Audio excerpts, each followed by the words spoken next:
사사기 6장 11절과 12절 말씀, 우리가 함께 한 목소리로 이 말씀 읽겠습니다. 시작.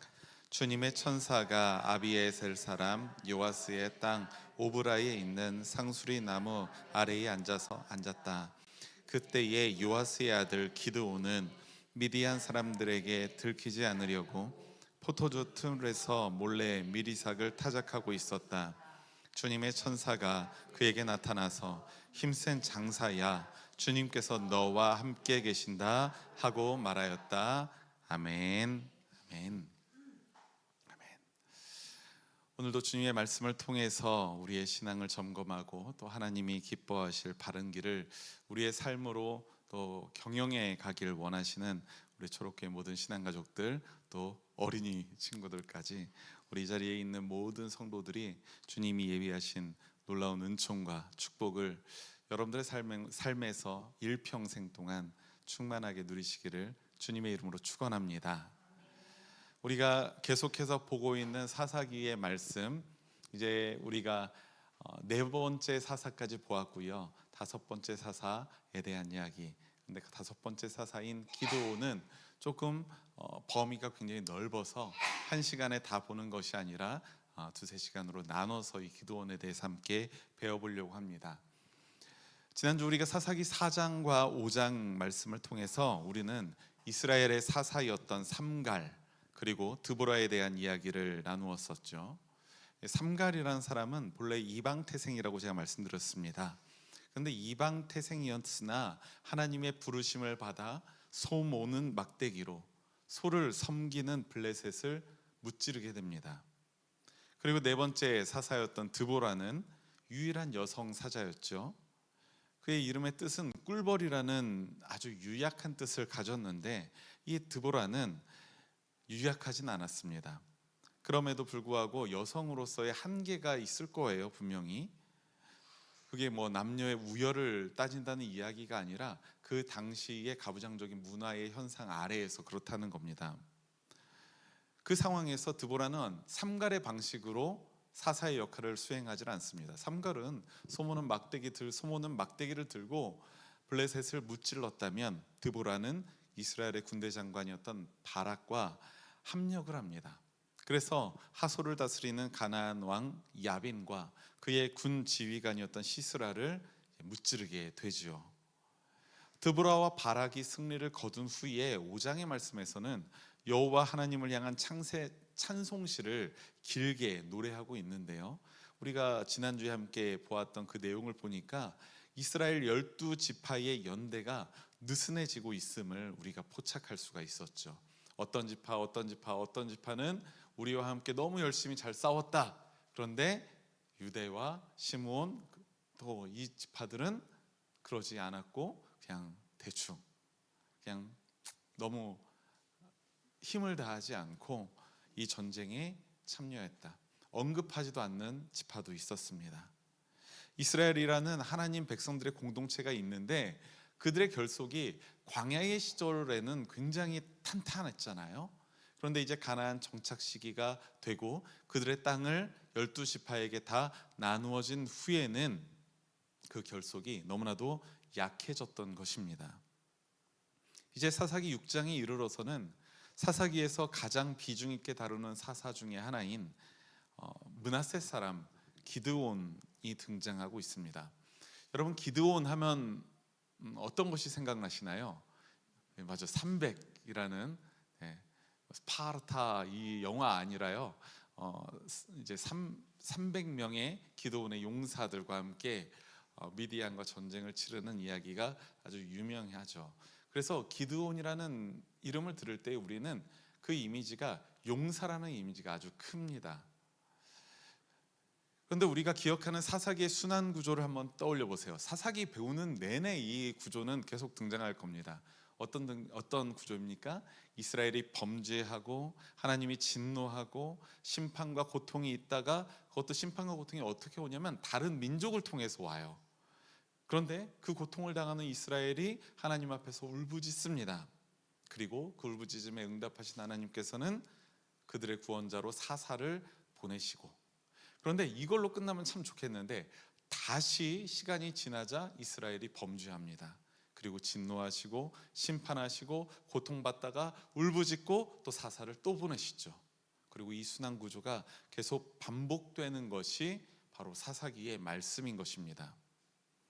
이 순환 구조에 따르면 기드온이 언제 등장하나요? 여기에 등장하겠죠. 사사를 보내심. 기드온이 등장하기 전에 그럼 어떤 상황이 펼쳐져야 합니까? 우리 사사기 6장 1절 말씀, 오늘 6장의 말씀을 처음 시작하는 이 말씀을 함께 읽겠습니다. 시작. 이스라엘 자손이 주님께서 보시는 앞에서 악한 일을 저질렀다. 그래서 주님께서는 7해 동안 그들을 미디안의 손에 넘겨주셨다. 네. 다시 돌아가 보면 이스라엘이 악한 일을 저질렀다. 그리고 누구의 손에 넘겨주셨다? 하나님이 진노하셨고요. 누구의 손에? 미디안의 손에 그들을 넘겨주셨다는 겁니다. 이 미디안 족속에 대해서는 구체적으로 알려진 바가 별로 없습니다. 다만 성경에 나오는 몇 가지 정보들로 유추해 보자면 미디안은 본래 아브라함이 얻은 세 번째 아내 그두라에게서 태어난 자녀였습니다. 아브라함에게 또 아내가 있었어요? 첫 번째 아내가 누구죠? 아브라함 하면 딱 이렇게 패키지로 나오는 이름 사라. 네. 아브라함이라고 했으니까 사라. 아브라함은 사레죠. 사라. 두 번째 아내는 누구였습니까? 이스마엘의 어머니였던 하갈이라는 몸종이 있었죠. 그리고 세 번째 아내가 그 이후에 그두라라는 사람이 있어요. 근데 이 그두라의 자녀로 태어난 사람이 바로 미디안이었습니다. 그러니까 어떤 의미예요? 아브라함, 이삭, 야곱이 정통성이 있는 이스라엘의 혈통이죠. 그런데 이 정통성을 가지는 이 이스라엘 민족이 그 정통성을 가지고 있지만 이 미디안은 어떻습니까? 미디안은 정통적인 이스라엘 이삭과 야곱의 혈통은 아니지만 아브라함의 혈통이라는 거예요. 바꿔 말하자면 혈통적으로 보면 삼갈이 이스라엘입니까? 미디안이 이스라엘입니까? 혈통적으로 보면 두말할 것 없이 미디안이 이스라엘입니다. 혈통적으로 보자면. 하지만 우리가 지난주에 보았던 이 세 번째 사사였던 삼갈, 이 삼갈의 경우에서 보았듯이 하나님의 백성이라는 의미는 단순히 혈통의 문제가 아니라고 했죠. 그 대표적인 인물 중에 두 사람을 제가 지난주에 이야기했었는데, 한 명은 이 땅을 내게 주소서 갈렙도 이방 사람이었고요. 또 하나는 삼갈입니다. 이방 사람이었어요. 그렇지만 그들은 모두 다 하나님의 백성으로 이제 속하게 되었죠. 하나님의 백성이 받아야 할 땅을 기업으로까지 받게 됩니다. 그러니까 단순히 혈통의 문제로 하나님의 백성이 가름되는 것이 아니라는 겁니다. 하나님의 백성은 혈통으로 결정되는 것이 아니라 하나님을 향한 믿음을 통해서 얻을 수 있는 칭호임을 여러분들 기억하시기 바랍니다. 그런 맥락에서 삼갈은 하나님의 백성에 속하였지만 미디안은 그러지를 못했던 거예요. 미디안은 가나안을 떠나서 동쪽에 있는 사우디아라비아라는 큰 나라가 있거든요. 그 사우디아라비아 주변 땅으로 이주를 합니다. 그래서 지도를 보면 완전히 동쪽에 위치하고 있어요. 그들이 정착했던 곳으로 여겨지는 이 딥나라는 지역은 하토르라는 이름의 풍요의 여신을 섬기는 신전이 있었고요. 그 신전을 아마도 미디안 사람들이 세웠을 것이라고 학자들은 여기고 있습니다. 미디안 사람들은 그러니까 풍요의 여신을 우상으로 섬기고 이곳저곳을 옮겨 다니면서 그들은 무력을 써서 각 성읍이나 마을들을 약탈하면서 부를 축적해 갔습니다. 그것이 미디안 사람들의 삶의 방식이었어요. 사사기 6장 5절에 그들의 행태들이 나오는데요. 우리 함께 읽어볼까요? 시작. 그들은 가축대를 몰고 장막을 가지고 메뚜기 떼처럼 쳐들어 왔는데 사람과 낙타가 이루 셀 수 없을 만큼 많았다. 그들이 들어와서 온 땅을 황폐하게 만들었다. 아멘. 아멘. 그리고 6장 초반부에 보면 3절에 보면 이런 말씀도 있어요. 이스라엘 자손이 씨앗을 심어 놓으면 미디안 사람과 아말렉 사람과 동방 사람들이 쳐 올라오는 것이었다. 그들은 이스라엘을 마주보고 진을 쳐놓고는 가사에 이르기까지 온 땅의 소산물을 망쳐놓았다. 그리고 이스라엘에 먹을 것을 하나도 남기지 않았으며 양이나 소나 나귀까지도 남기지 않았다. 그들은 약탈꾼들이었어요. 그들의 삶의 방식이 그러했었습니다. 그래서 2절 말씀을 보니까 아주 독특한 표현을 하고 있는데요. 미디안 사람들을 피해서 이스라엘 자손들이 어디에 살아야만 했어요?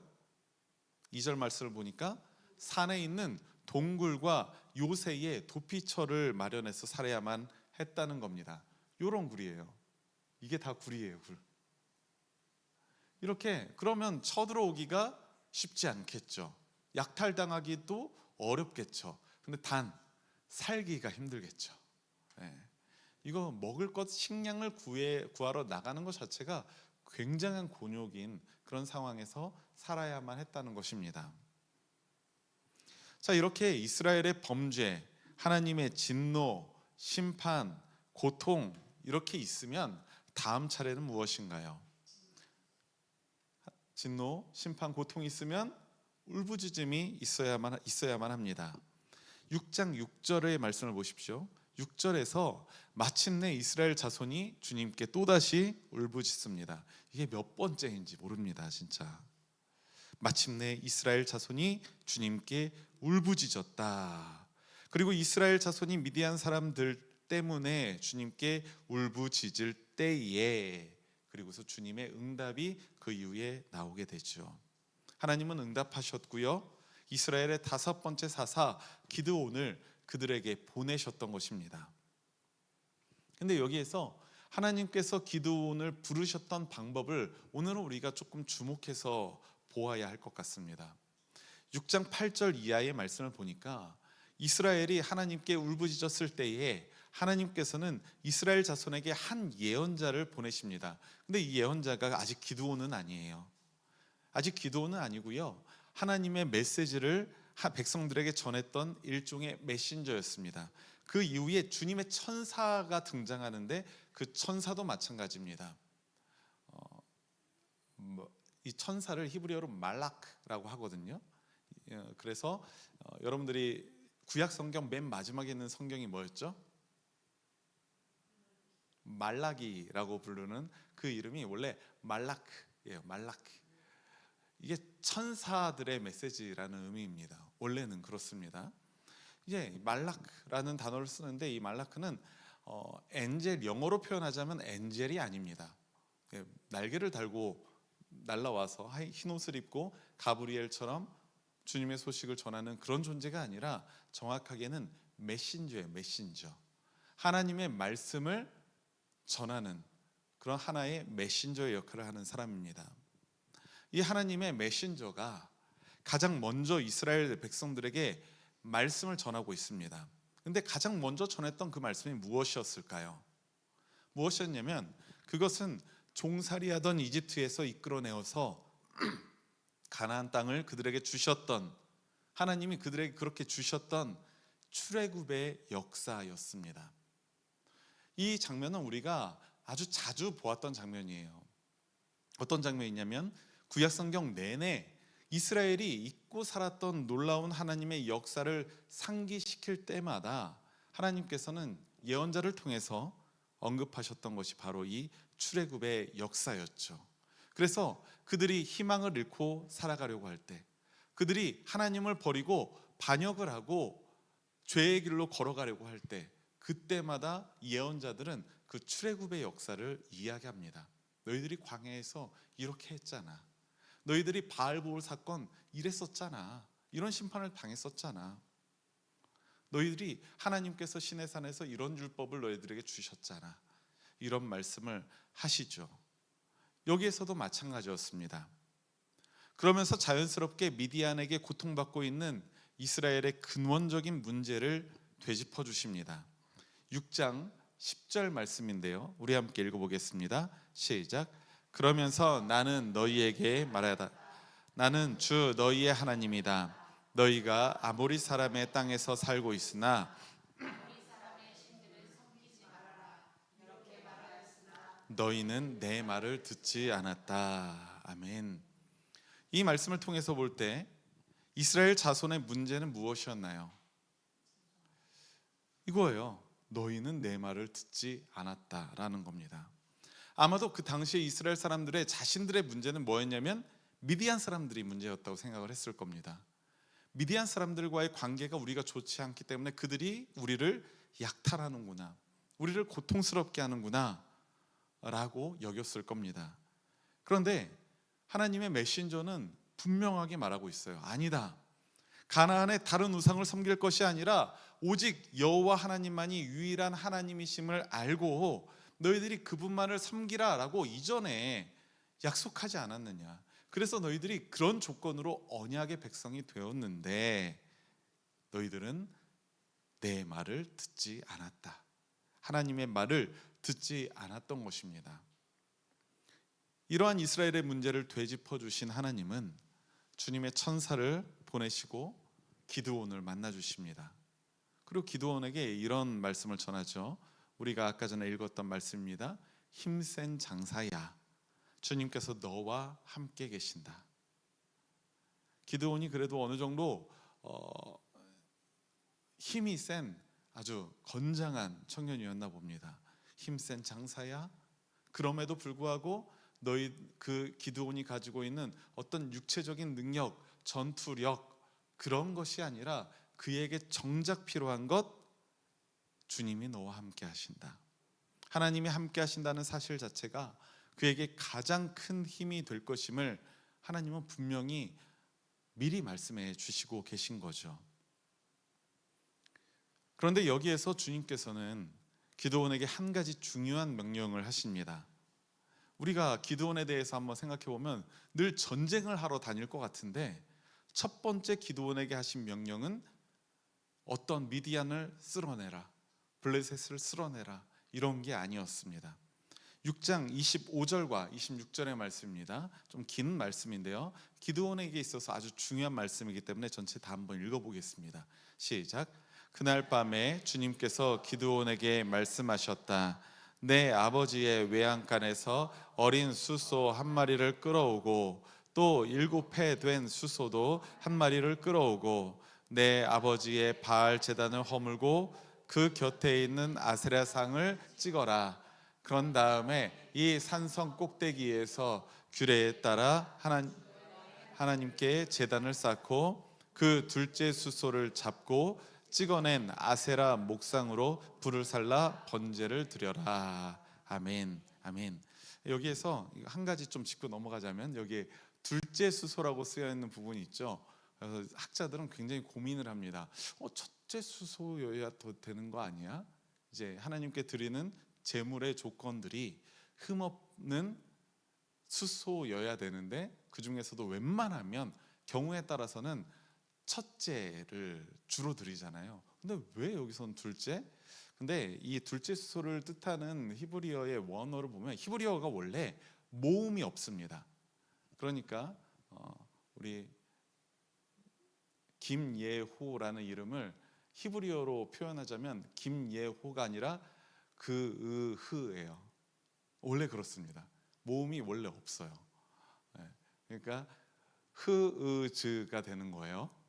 근데 그걸로 따지면 그거에 따라서 짐작하기론 둘째 수소라고 여겨졌지만 사실 오늘날의 학자들은 둘째 수소라고 번역하기보다는 튼실하고 이제 큰 이제 건강하게 자란 수소라고 번역할 수 있는 단어가 있다고 하더라고요. 그거에 대해서 뭐 분명하지 않은데 사실 둘째 수소라는 부분 때문에 괜한 고민을 하지 않아도 된다는 의미입니다. 기드온의 아버지의 이름이 요아스라는 사람이었습니다. 근데 요아스라는 이름 왕 이름도 있죠. 왕도 있죠. 근데 그 왕하고 동명이인이에요. 다른 사람입니다. 근데 이 요아스라는 이름은 아주 좋은 의미를 가지고 있습니다. 여호와의 불이에요. 여호와의 불. 그런데 이 여호와의 불이라는 이름을 가진 요아스의 집에 바알을 위한 제단이 있었다라고 이 말씀에서 말하고 있어요. 이스라엘 백성이 얼마나 하나님 앞에서 모순적인 삶을 살았었는지를 보여주는 대목 아니겠습니까? 자신들은 스스로 하나님의 백성이라고 늘 인식하고 그렇게 자랑하고 다니는데 정작 그들의 집에는 바알의 제단이 모셔져 있는 겁니다. 굉장히 모순적인 삶을 살아가고 있었던 것이죠. 기드온은 당연하게도 아버지의 영향 아래에서 자연스럽게 바알 신앙에 붙들려 있었을 것입니다. 물들어 있었을 거예요.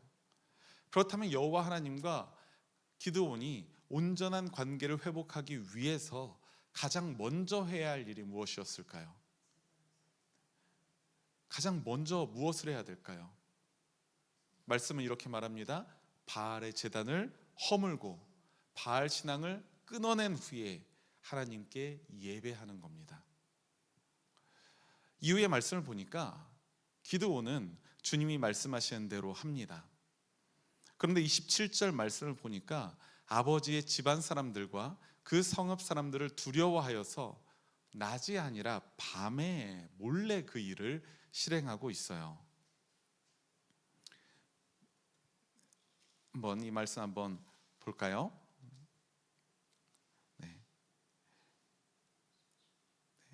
27절 말씀을 보면 낮에 하지 못하고 밤에 그 일을 이제 실행하고 있습니다.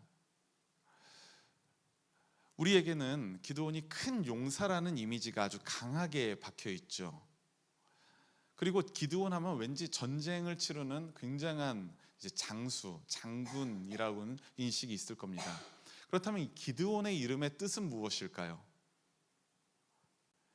이제 성경에서는 항상 그 이름의 뜻이 굉장히 중요한 역할을 할 때가 있는데 기드온의 본래 이름의 뜻이 무엇이냐면 잘 싸운다, 아니면 전략가, 아니면 장수, 큰 힘이 있다 이런 의미가 아니라 기드온의 이름의 뜻은 끊어내버리다라는 뜻입니다.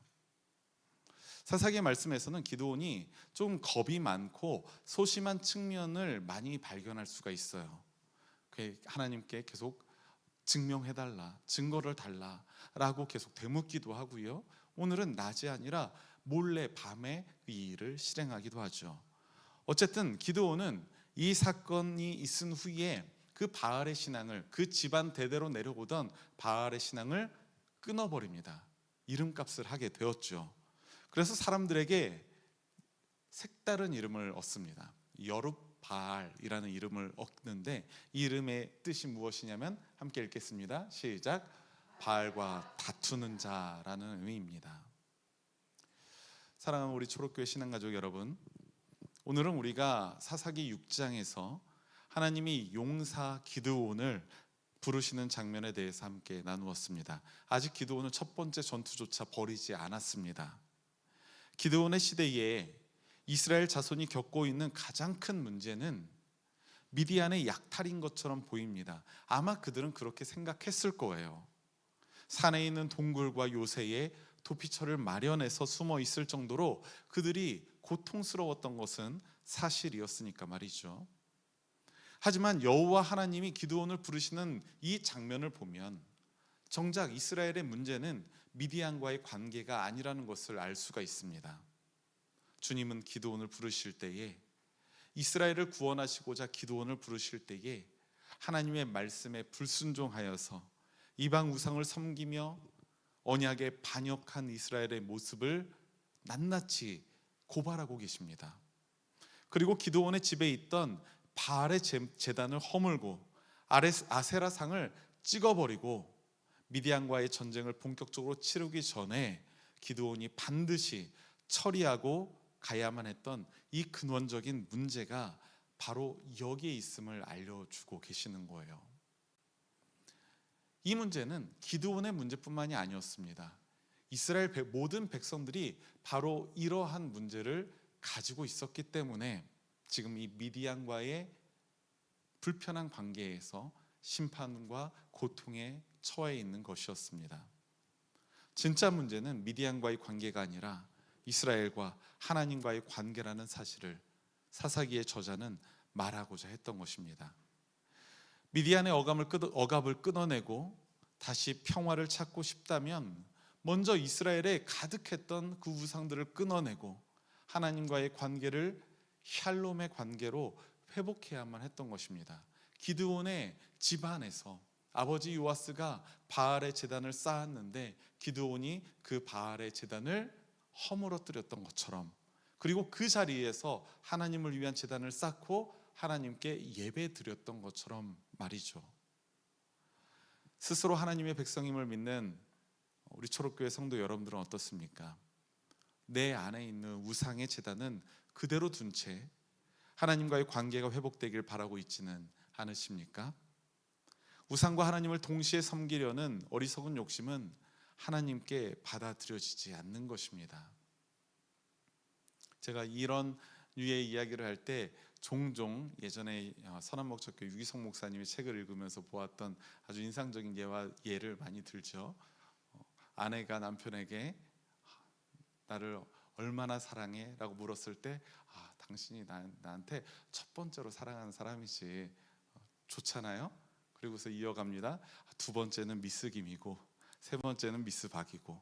이러면 첫 번째인 아내가 정말로 기뻐할까요? 그렇지 않다는 거예요. 그렇지 않다는 겁니다. 이스라엘은 우선순위로 하나님을 두었을지 몰라도 그 안에 바알의 신앙을 깊이 간직하고 있었기 때문에 하나님의 심판의 대상이 됩니다. 하나님의 사랑은 유일해야 하지 우선적이 되어서는 안 된다는 것이죠. 하나님만을 믿고 하나님 안에서 주님을 섬기는 주의 백성들이 되시기를 간절히 소망합니다. 우상의 제단이 무너진 곳에서 하나님과의 관계가 회복된다는 사실을 믿으시기 바랍니다. 바라기는 우리 초록교회 모든 신앙가족 여러분들이 기드온의 다른 이름이었던 이 여룻바알, 바알과 다투는 자라는 의미처럼 깨어진 세상의 우상들과는 다투는 그런 능력이 있는 거룩한 성도들이 되시기를 간절히 소망합니다. 그리고 하나님과의 샬롬은 아름답게 회복되어서 평생토록 주님과 동행하며 놀라운 은총을 누리고 또 하나님의 일꾼으로 쓰임받는 저와 여러분들이 되시기를 주님의 이름으로 축원합니다. 우리 함께 기도하겠습니다. 주님의 백성들에게 성경을 통해서 말씀하시고 그 말씀을 따라 살아갈 능력을 주시는 하나님 아버지 감사합니다. 오늘도 우리가 사사기의 말씀을 보며 내 안에 우상의 제단을 허물고 우리 주 하나님과의 관계를 회복해가는 꿈을 꿉니다. 깨어진 세상에 묻혀 살아가며 수많은 우상들을 바라보게 되는 우리를 용서하여 주옵소서. 성령 하나님께서 우리의 삶에 늘 동행하여 주셔서 주님의 마음을 깨닫게 하시고 거룩한 예배를 통해 주님과의 친밀한 관계를 회복해 갈 수 있도록 인도하여 주옵소서. 함께 하심을 믿사오며 우리 주 예수 그리스도의 이름으로 기도드립니다. 아멘.